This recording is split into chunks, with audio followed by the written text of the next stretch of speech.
Partai Golkar menggelar rapat kerja nasional atau Rakernas tahun 2023 di kantor DPP Partai Golkar Jakarta Barat pada Minggu 4 Juni 2023. Juru bicara Partai Golkar Tantowi Yahya mengatakan dalam agenda yang dipimpin oleh Erlangga Hartarto selaku Ketua Umum Partai Golkar ini akan dibahas beberapa rencana partai jelang pemilu 2024. Dalam Rakernas itu sendiri, Ketua Umum Partai Golkar Erlangga Hartarto membeberkan target partai berlogo pohon beringin itu di pemilu 2024 mendatang. Informasi lebih lengkapnya akan disampaikan oleh rekan jurnalis kami dari tribunnews.com. Ada Rizky Sandi Saputra yang akan melaporkannya. Silakan rekan Rizky.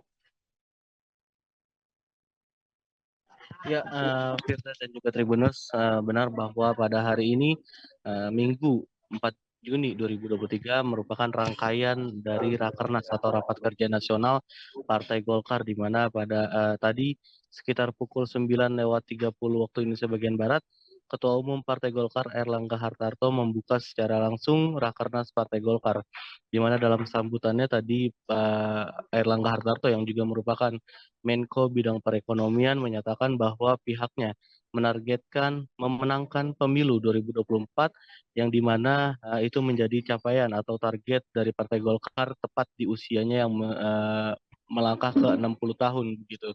Di mana tadi Pak Erlangga Hartarto menyebut bahwa partainya menargetkan 20% untuk pileg, di mana 20% kursi maksud saya itu untuk pileg, sedangkan untuk pilkada itu menang di 60% dan untuk di pilpres itu menang menjadi nomor urut 1 atau menempati posisi pertama begitu.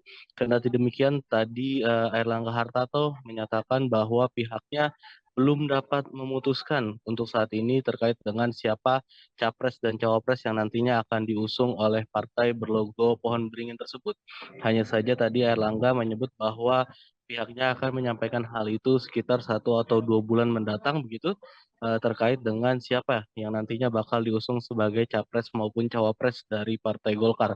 Sementara dikonfirmasi terpisah tadi juga di dalam acara ada Wakil Ketua Umum Partai Golkar sekaligus Ketua Komisi 2 DPR RI yakni Ahmad Doli Kurnia. Dia menyebut bahwa terkait dengan Rakernas ini tidak menyimpang atau tidak berbeda dengan Rapimnas atau Rapat Pimpinan Nasional dan juga Musyawarah Nasional yang sudah digelar oleh Partai Golkar, di mana dalam kedua level pembahasan para kader itu sudah diputuskan bahwa memang sejatinya capres atau cawapres yang diusung oleh Partai Golkar ini sudah ada. Sementara untuk capresnya sendiri ini mereka sepakat atau para kader Partai Golkar sepakat bahwa Ketua Umum yakni Erlangga Hartarto yang akan diusung sebagai calon presiden oleh Partai Golkar.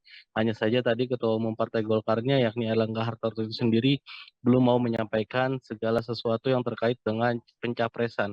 Dirinya hanya menyebut bahwa kondisi partai ini masih dinamis begitu, semua opsi dibuka termasuk juga dengan komunikasi dengan beberapa partai politik lainnya untuk mengusung atau menyongsong pemilu 2024 mendatang. Dan sebagai informasi Firda dan juga Tribuners, hingga saya melaporkan saat ini saya sedang berada di kantor DPP Partai Demokrat, maksud saya Golkar, itu di Jakarta Barat, di mana dalam agenda saat ini Pak Erlangga Hartarto selaku Ketua Umum masih memberikan arahannya kepada para kader jelang pemilu 2024.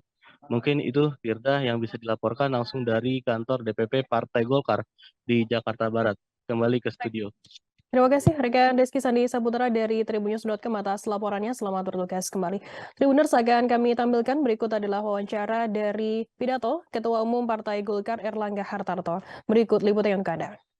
Tahun 2024 usia Partai Golkar lebih muda dari Pak Kahar.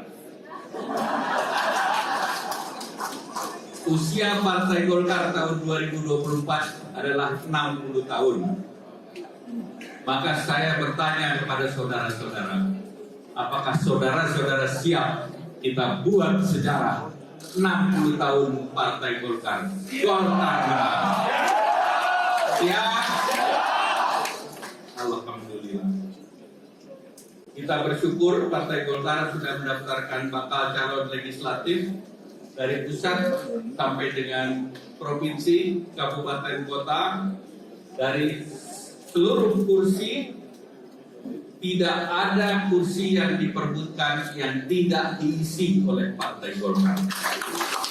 Terima kasih sudah nonton. Jangan lupa like, subscribe, dan share ya.